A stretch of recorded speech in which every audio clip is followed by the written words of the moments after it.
Darwin.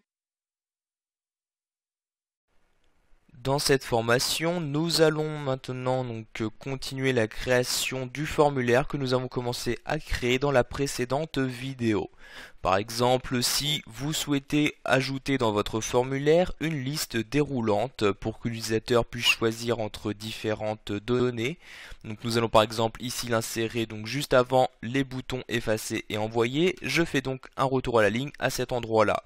Donc, par exemple, je vais ici créer une liste déroulante de certains pays. J'écris donc ici pays de cette manière.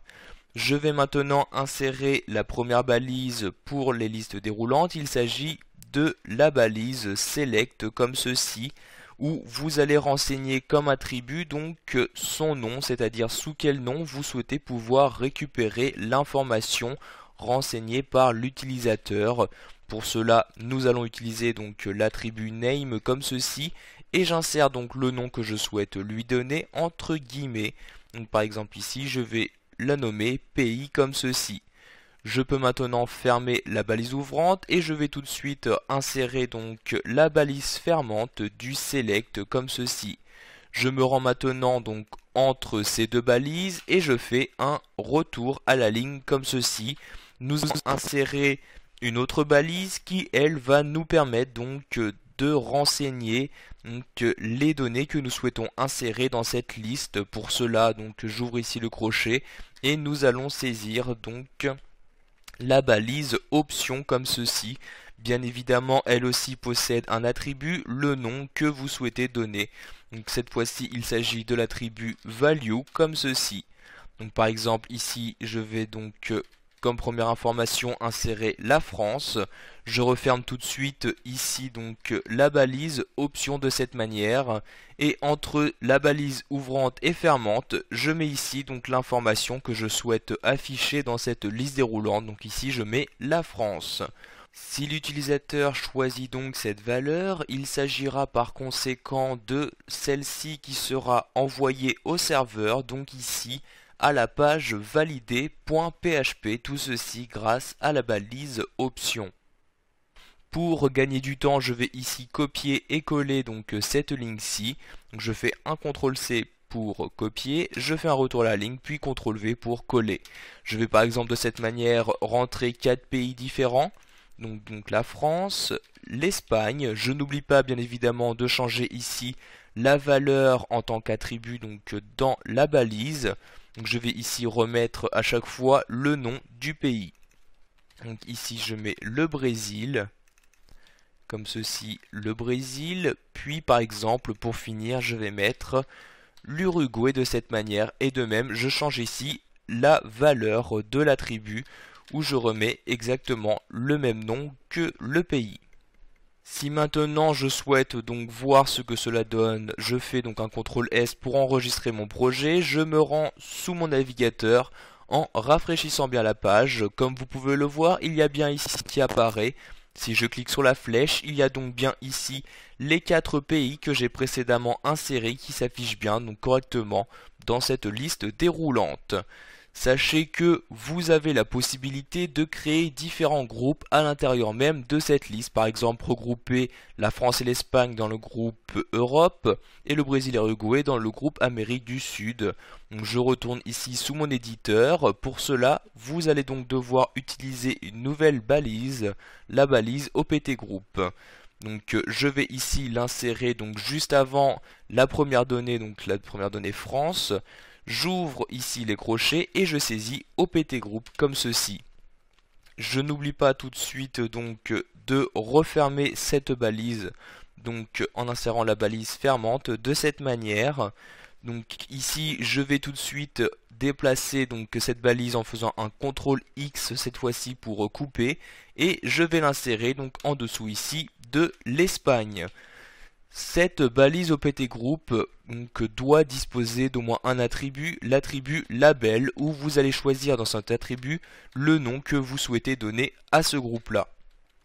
Ici, je vais donc mettre Europe comme ceci.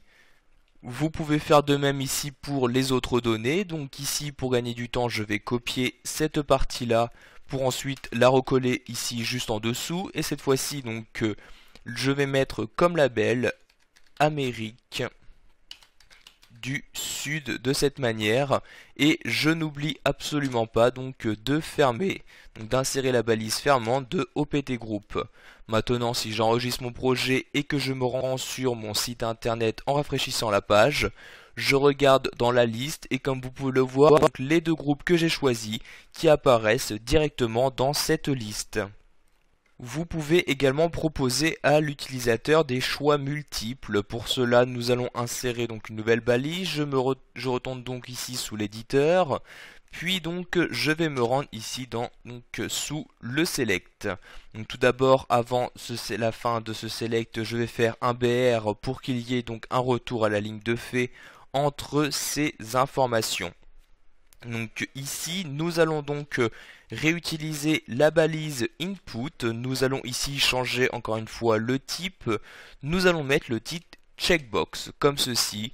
Et il s'agira donc d'un type où l'utilisateur pourra choisir entre plusieurs informations. Il pourra bien évidemment choisir plusieurs informations en même temps. Donc ici, vous insérez comme deuxième attribut le name, donc sous quel nom vous souhaitez pouvoir récupérer l'information renseignée. Donc je vais mettre ici par exemple devis comme ceci. Maintenant, je peux donc ici écrire devis sur la droite de la balise. Je vais ici donc copier-coller cette ligne-ci, donc je la colle juste en dessous et je vais juste changer deux informations. Ici donc cette fois-ci je vais mettre demande comme ceci et je vais ici changer le nom que je souhaite afficher. Je vais également réinsérer un BR pour faire un retour à la ligne. Nous allons maintenant voir donc le rendu sur notre navigateur. J'enregistre le projet, je retourne sur le navigateur et je rafraîchis la page. Vous pouvez donc voir ici qu'il y a bien ces informations qui sont apparues. L'utilisateur peut cocher donc les deux cases s'il le souhaite. Donc ici, nous avons oublié de mettre le nom de cette information. Nous allons le rajouter tout de suite en retournant dans l'éditeur et en insérant ici le nom juste avant la première balise input. Ici, nous allons par exemple mettre intérêt comme ceci avec les deux points. Vous souhaitez maintenant créer le même genre de liste à choix, mais l'utilisateur ne pourra choisir qu'un seul choix. Alors vous n'avez juste ici qu'à changer le type. Donc vous ne mettez pas checkbox, mais le type radio.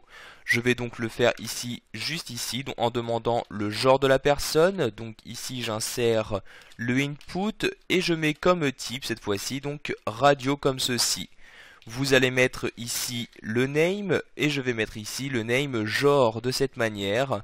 Et ici, je vais mettre homme comme ceci. Je vais maintenant donc copier cette partie-là et la coller juste en dessous où j'ai juste ici qu'à changer cette fois-ci donc à afficher.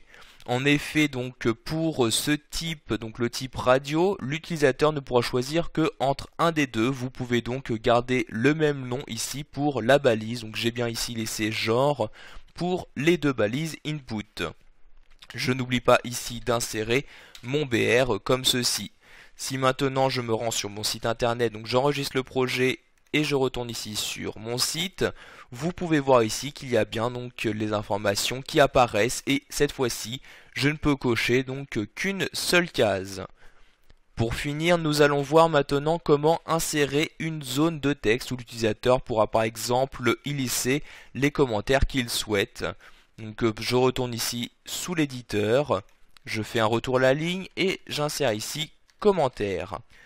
Maintenant, nous allons utiliser la balise texte area. Donc ici, vous voyez cette balise-ci, qui doit posséder bien évidemment au minimum, encore une fois, qu'un seul attribut, donc l'attribut name, où je vais ici choisir donc comme nom message, comme ceci.